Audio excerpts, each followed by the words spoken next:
안녕하세요. 영화부 부모님들, 이번 주일 함께 나눌 말씀은 요셉의 마지막 이야기입니다. 요셉이 드디어 감옥에서 나와 바로 왕의 꿈을 해석하고 애굽의 총리가 되는데요. 전국의 양식을 공급하게 되는 사분합 바네아, 생명의 부양자의 삶을 살게 됩니다.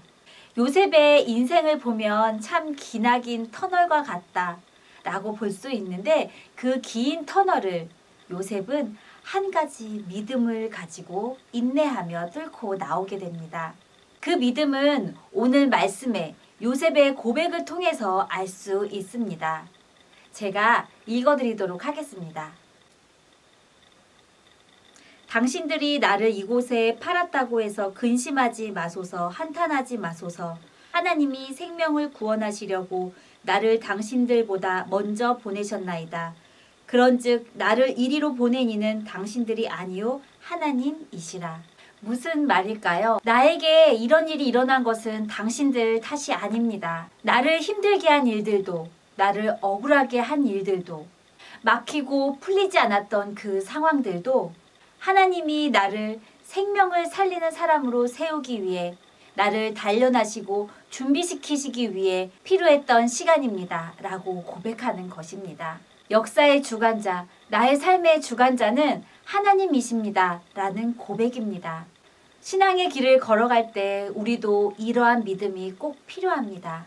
왜 이렇게 힘든 시댁을 만나게 됐는지, 직장에서 어려운 상사를 만나게 됐는지, 자녀의 문제는 왜 풀리지 않는지, 재정적인 문제는 언제 풀리며 건강은 언제쯤 좋아지는지, 수많은 물음 앞에서 우리는 요셉과 같은 믿음의 고백이 있어야 합니다. 분명 내 인생에 하나님의 뜻이 있고 하나님의 인도하심이 있다.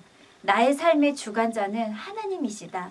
이 모든 것을 다스리시고 인도하고 계신다. 라는 것을 믿는 믿음의 고백입니다. 한 가지 더 말씀을 나누고자 합니다. 우리의 자녀들도 요셉과 같은 이런 신앙을 가지고 자란다면 얼마나 좋을까요? 우리 자녀들이 살아갈 시대는 지금보다 더 어둡고 악하고 진리를 거스르는 시대를 살아가게 될 것입니다. 분별력을 가지고 유혹을 이겨내며 진리를 따르는 담대한 삶을 살게 하려면 지금부터 우리는 자녀들에게 믿음의 유산을 준비시켜야 합니다. 그 믿음의 유산을 우리 자녀들에게 어떻게 줄 수 있을까요? 첫 번째는 부모가 그 믿음의 삶을 사는 것이라고 생각합니다. 왜냐하면 자녀들은 부모를 보고 배우기 때문입니다. 두 번째는 하나님의 말씀을 자주 들려주는 것입니다. 왜냐하면 믿음은 들음에서 나기 때문입니다. 요셉이 이런 신앙을 갖고 살 수 있었던 것도 생각해보면 아버지 야곱의 품에서 사랑받으면서 아버지에게 아브라함의 하나님, 이삭의 하나님, 아버지 야곱의 하나님의 이야기를 많이 들었을 것이라고 생각이 듭니다. 하나님의 이야기를 들으면서 요셉 안에 믿음의 신앙의 유산이 흘러간 것입니다. 우리의 자녀들이 어릴 때 우리 품 안에 있을 때 하나님의 말씀을 그림 성경으로 자주 읽어줘 보십시오. 아이가 조금 더 크면 엄마 아빠 이야기 들려주세요 라고 할 때가 오는데, 그때는 책을 보지 않아도 하나님의 말씀을 잠자기 전에, 차로 이동할 때, 산책할 때, 어디서든지 이야기로 들려주실 수 있게 될 것입니다. 그때를 준비하는 시간으로 지금을 보내시면 좋을 것 같습니다. 그런 의미에서 이번 주일 아가와 함께 드리는 아가 예배 꼭 드려주시기를 바랍니다. 그럼 요셉의 마지막 이야기, 성경 이야기를 시작하겠습니다. 어느 날 바로가 꿈을 꾸었답니다. 바로는 그 꿈을 꾸고 나서 매우 고민이 되었어요. 왜냐하면 지금까지 꾸었던 꿈과는 좀 다른 꿈이었기 때문이에요. 바로는 그 꿈을 해석할 사람을 찾았어요. 애굽에 꿈 해석을 잘한다는 사람들을 불러 모았지만 그 사람들은 그 꿈을 해석하지 못했어요. 바로가 고민하고 있을 그때에 술 맡은 간원장은 요셉이 생각났어요.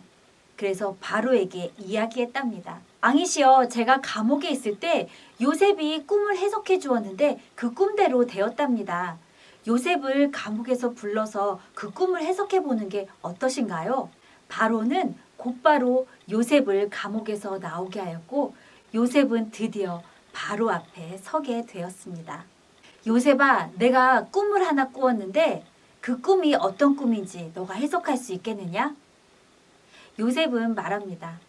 왕이시여, 꿈은 하나님께서 해석해 주실 겁니다. 저에게 말씀해 보십시오. 내가 꿈에 보니 나일강에 서 있는데 7마리의 통통한 암소가 풀을 뜯어먹고 있었단다. 그런데 그 뒤에 아주 마르고 흉악한 암소 7마리가 그 통통한 암소를 집어 삼키지 뭐냐. 그리고 조금 있다가 다시 꿈을 꾸었는데 통통한 7 이삭이 있었는데 마르고 파리한 이삭이 그 통통한 이삭을 집어 삼키지 뭐냐. 요셉은 하나님이 지혜를 주셔서 왕에게 그 꿈을 해석해 주었어요. 왕이시여, 그 2가지 꿈은 하나의 꿈입니다. 7 좋은 암소, 7 좋은 이삭은 7년의 풍년을 말하는 것이고 7 마른 암소와 7 마른 이삭은 7년의 흉년을 말하는 것입니다. 애굽 땅에 곧 7해의 풍년이 있은 후에 7해의 흉년이 있게 될 것인데 왕은 그때를 대비하여 풍년이 있을 때에 온 땅의 곡식을 5분의 1을 창고에 모아놓아 흉년을 대비하시면 좋을 것입니다. 바로가 요셉의 말을 들어보니 너무나도 지혜로웠습니다. 하나님이 요셉과 함께 하시다는 것을 느낄 수 있었습니다. 그래서 바로는 요셉을 애굽의 총리로 세우게 됩니다. 그리고 요셉의 이름을 사브나 바네아라고 지어주는데 그 이름의 뜻은 생명의 구원자, 생명의 부양자라는 뜻입니다. 요셉은 애굽의 총리가 되어 나라를 돌보면서 전국의 백성들에게 양식을 나누어 주는 일을 하게 됩니다. 생명을 살리는 일을 하게 된 것이죠. 그러던 어느 날이었어요. 요셉의 가족이 살던 가나안 땅에도 흉년이 들어 먹을 것이 없어 요셉의 형들은 애굽으로 곡식을 구하러 왔어요.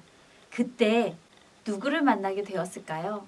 맞아요. 요셉을 만나게 되었어요. 자기를 팔아버린 형들을 보았을 때 요셉은 어떻게 형들을 대했을까요? 나를 팔았던 나쁜 형들, 어서 감옥에 가두어라!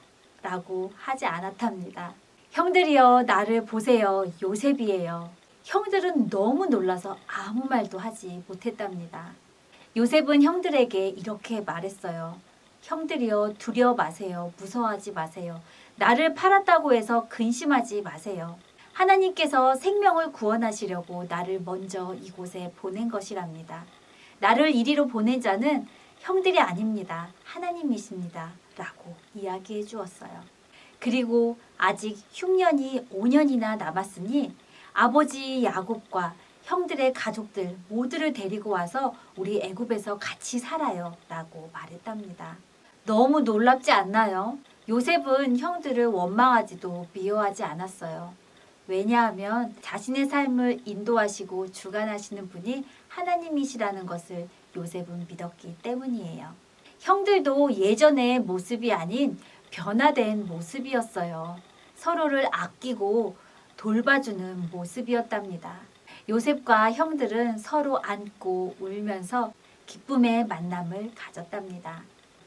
오늘의 말씀 포인트입니다. 요셉 인생의 주관자는 하나님이세요. 우리의 인생의 주관자도 하나님이십니다. 우리의 삶도 하나님이 인도하고 계심을 믿으며 살아가는 삶이 되기를 바랍니다. 2번째, 요셉은 사브나 바네아로 생명을 살리는 사람이 되었어요. 우리도 생명을 살리는 삶을 살아가기를 기도합니다. 함께 기도하겠습니다. 역사의 주관자, 우리 삶의 주관자 되신 하나님께 감사를 드립니다. 우리의 삶이 때로는 앞이 보이지 않고 이해되지 않을 때에도 하나님의 선하신 손길은 우리의 삶을 인도하고 계심을 믿습니다. 요셉이 홀로 물 없는 웅덩이에 던져질 때에도, 애굽의 종으로 팔려갔을 때에도, 한없는 서름을 삼키며 종으로서의 삶을 살아갈 때에도, 억울한 누명으로 감옥의 생활을 할 때에도 하나님은 요셉과 함께 하셨음을 감사합니다. 요셉을 향한 하나님의 뜻과 계획하심이 있었기에 그 시간을 인도해 오셨듯이 우리의 삶에도 하나님의 뜻과 계획하심을 믿으며 하나님과 함께하는 삶을 살아가게 하옵소서. 우리가 걸어가는 믿음의 길에도 하나님의 절대 주권을 신뢰하는 믿음을 주시고 우리의 삶의 현장에서 이루어지는 모든 일들을 하나님의 섭리로 받아들이고 해석하며 믿음의 걸음을 걸어가게 하여 주옵소서. 우리를 생명의 부양자로 사분합 반해하로 살아가게 하실 것을 믿으며 예수님 이름으로 기도합니다. 아멘. 잼잼잼 짝짝꿍 하나님을 찬양해 도리도리 예쁘게 하나님을 찬양해.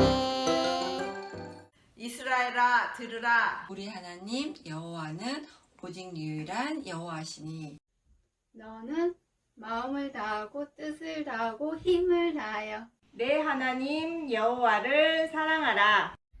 오늘 내가 내게 명하는 이 말씀을 너는 마음에 새기고 내 자녀에게 부지런히 가르치며 집에 앉았을 때든지 걸어갈 때든지 누워 있을 때든지 일어날 때든지 이 말씀을 강론할 것이며 너는 또 그것을 내 손목에 매어 기호를 삼으며 내 미간에 붙여 표로 삼고 또 내 집 문설주와 바깥문에 기록할지니라. 신명기 6장 4절에서 9절 말씀. 아멘. 성경암송 함께해요. 성경 암송 함께해요. 함께해요.